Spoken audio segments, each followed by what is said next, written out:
The stock market sell-off continues as AMD and Nvidia both closed under 9% today. I'm not sure how I'm recording this video and not under a rock crying my eyes out, as these are two of my biggest holdings in my portfolio.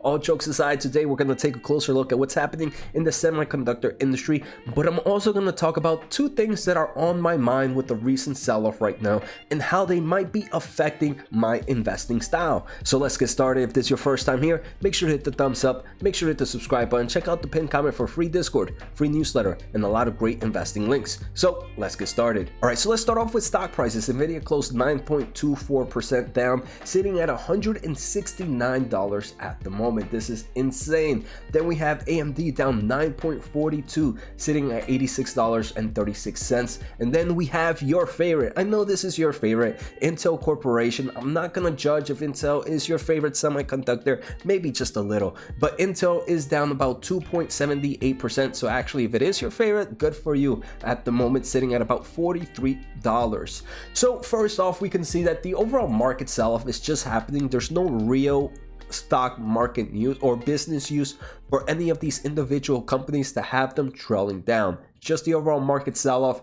The reason Intel is down a little bit less compared to all the other players is this is one that has been beaten down dramatically over the past year. This is also one that hasn't grown as high as the others because it's not a popular semiconductor in the market right now. All right, so let's start off with your favorite semiconductor company right now, Intel, and this is a company that's entering the graphics market. Unfortunately, things aren't working the way they wanted to. Their kind of discrete desktop graphics cards have kind of been delayed a little bit more till midsummer. Unfortunately, like I mentioned before, I don't think this I think it's great that Intel is kind of entering in the graphics market. It means that there's plenty of market and opportunity for this, which bodes well for AMD and Nvidia. Unfortunately, I believe because of all these delays, this first jump into the discrete market from Intel is not going to go as well. And I think many investors might be expecting that. But maybe in the second or third generation, we might start to see a little bit more competition onto some of the bigger players. Within just their consumer graphics card, Intel is also entering the graphics cards accelerator for kind of data centers and cloud providers. And there are some kind of first release views. And there's also a video by CNET that they kind of went inside Intel's fabrication plant in Arizona, which is currently being used to build some of the next generation CPUs for consumers, processors, and some of the upcoming GPUs as well. So if you ever want to take a closer look at that, I definitely recommend checking out the video. Now, if we take a closer look at Nvidia did have some news today. Not the worst news, but not the greatest news ever. I want to thank the Motley Fool for sponsoring this video and keep listening for this great offer we have for the community. The Motley Fool is a company that provides investing insight and stock recommendations for investors of all skill sets and risk levels. You all know how much I love researching new stocks and trying to find the next best investments. So I'm proud to partner with the Motley Fool to bring you a discount for one of my favorite services the Fool offers, the Motley Fool Stock Advisor. Go to fool.com/Jose to sign up and get access to a ton of expert stock picks. Every month you'll get 2 new picks that are aimed at growing your wealth and to help you realize your financial goals. Stock Advisor has been a market-beating service. So what are you waiting for?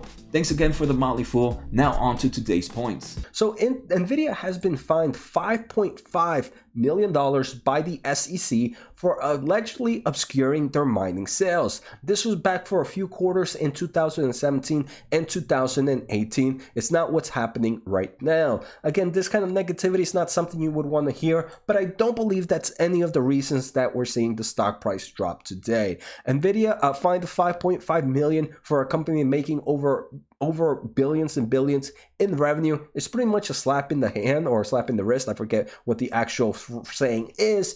So I personally, as an investor, I really wouldn't worry too much about it at the moment. So now my thoughts on stock prices. I do believe right now we're kind of getting more into the irrational fear here in stock prices, especially for companies like Nvidia. Definitely for AMD. AMD, I think, is sitting at super attractive levels.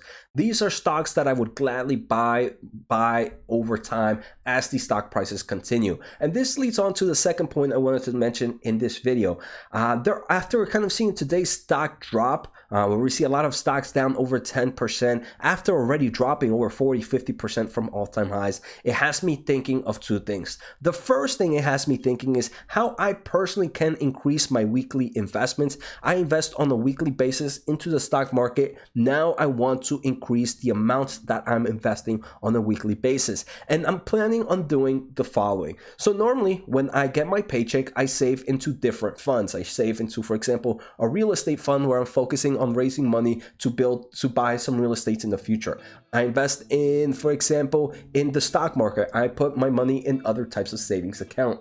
I do believe for the upcoming weeks, what I'm going to do is I'm going to stop investing in those other savings account where I normally do and just put everything into the investing portfolio, at least for now. So what I'm doing right now is trying to increase my weekly investments. The second thing that I really want to do is I do have a nice amount of cash sitting in the back end. This is more, I wouldn't say a complete cushion. It's a little bit more than a cushion room of cash that I have outside of stocks, just sitting there for any case of emergency. I think right now it's sitting at a huge pile, but I'm gonna have to discuss and see if we can pull out a nice amount of that funds and kind of invest that as well, because I do believe stock prices are sitting very attractive right now. Obviously, if I do that, I'm not gonna deploy all the cash at once because I do believe stock market prices can continue to go down. But for me, my mentality right now is increasing my overall exposure of my weekly investments and put a lot more money than I have been in the stock market based on the stock prices that we're at right now. So I hope, I mean, it's definitely a very difficult time, right? I hope everybody in the channel is doing well. I know our portfolio is not, but remember, when we're thinking of long-term mentality, these are the prices when we should be excited to kind of increase our positions dramatically. I'm looking at you, Nvidia. I'm looking at you, AMD. And for you and your favorite semiconductor, I know you're looking at Intel. So I hope you guys enjoyed today's episode. Take care, have a good day, and see you next time.